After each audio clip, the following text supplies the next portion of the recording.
Welcome to the Self-Growth Nerds podcast. I'm your host, Marie, a courage coach, creative soul, and adventure seeker.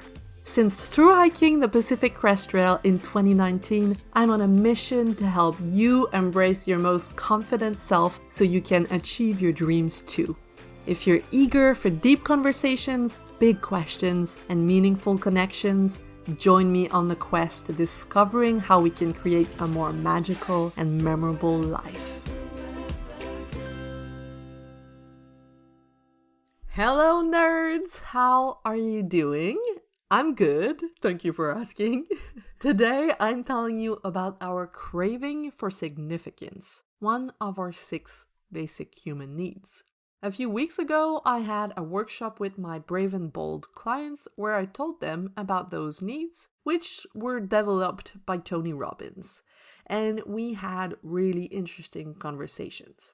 I'll tell you a little bit about each one of them before we go more in depth into significance. Keep in mind that we all have those needs. They're just ranked differently for each of us. First, there is certainty.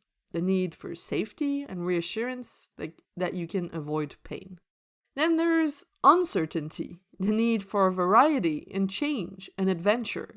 Then there's significance, which is the need to be recognized and to feel special and unique. There's connection and love, the need to be close to others. Then there's growth, the need to progress and to improve, to get better and to learn. And lastly, there's contribution, the need to help your fellow humans. I asked my clients which ones out of the 6 they believed were their top 2 or top 3, the ones that influenced their life choices the most. And one of them raised an important point, something everyone was thinking secretly. He said, "They all seem so virtuous, except one, the need for significance. I don't want a need to feel special and to be applauded. It seems egocentric and superficial." You could see everyone nodding like, yes, I feel the same. And let me tell you, I can relate because significance is one of my very top needs and I've had to rumble with the shame it creates inside of me so that I could accept myself. Let's look at why it's associated with so much shame. It's kind of like a coin. On one side of the coin, we equate the need for significance to people who seek attention, who talk louder than everybody else, who seem self-centered and put themselves on a pedestal, who focus on success and money above everything else. On the other side of the coin, we also equate the need for significance to people who fish for compliments, who always look for reassurance that they did good work, who are needy or desperate. We are expected to be smack in the middle. Be yourself, but not too much. Be self-reliant, but not too cold or not too independent. Look good, but don't show off. Take compliments, but be humble. And on and on. This is what's been celebrated. People who are smart and kind and successful, but don't you brag about it because you'll make others feel inadequate. But here's the thing, we all have a need for significance. We all want to be seen for who we are, heard for what we have to say, feel that we matter, that we have a voice that's worth listening to, that the work we do is needed, and that our presence makes a difference. And do you know what happens when we repress that need? When we deny that part of ourselves? Well, we unconsciously fill the hole in roundabout ways that are not healthy for us. Here's a bunch of examples. Number 1, complaining a lot about what goes on in our life. Capitalizing on how our life is uniquely difficult. It seems noble, but it's just a strategy to fulfill a need to be truly seen. So next time you want to share your problems with people, get curious about your intention. Are you hoping to receive support and empathy and be able to connect with others? Or are you seeking recognition for your efforts, hoping to be applauded for all the struggle you've been through? Both are valid, but always ask yourself if and how it serves you.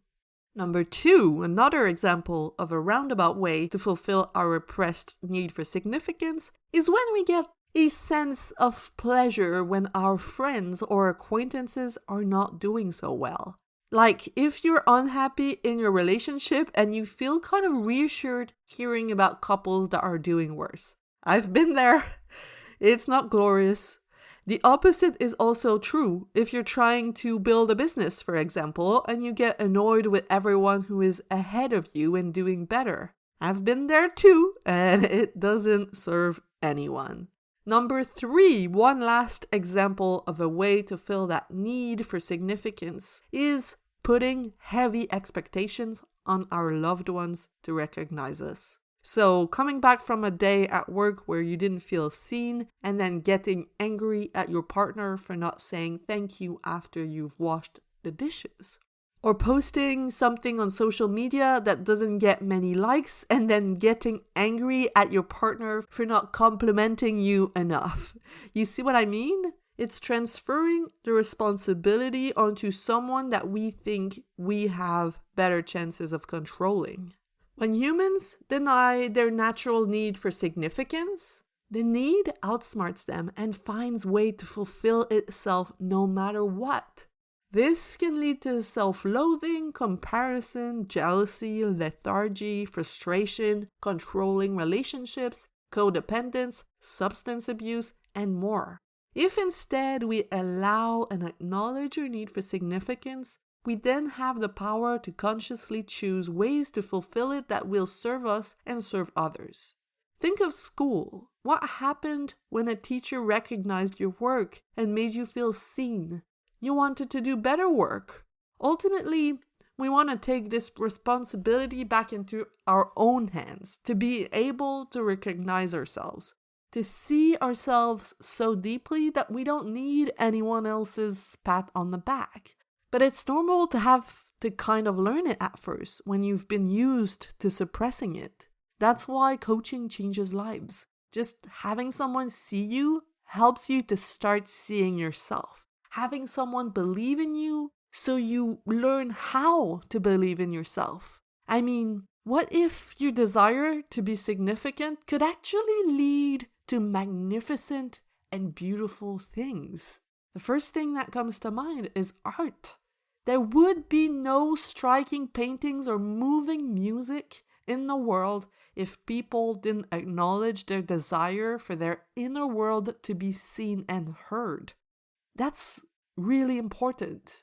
And then there wouldn't be innovation and progress. Ruth Bader Ginsburg, Nikola Tesla, Marie-Pier, Martin Luther King, Greta Thunberg, inventors, revolutionaries, changemakers would not have gone to the end of their idea if they believed that their unique point of view did not matter.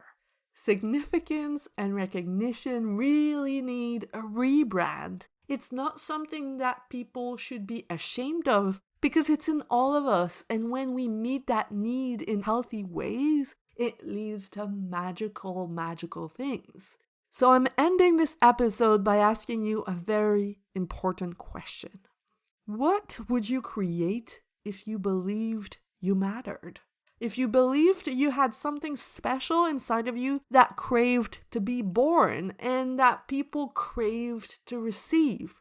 Think about this week, my friends, because you do matter and you do have something special inside of you that some people are waiting for, that would serve us, okay? Don't leave it on the table. We want what you have to offer. Let yourself be seen, and most of all, see yourself. Okay, have a beautiful week. You just listened to the Self-Growth Nerds podcast. Make sure to subscribe and to find me on Instagram at Self-Growth Nerds. If you want individual help developing the confidence to create a more meaningful and exciting life, visit selfgrowthnerds.com today to learn how.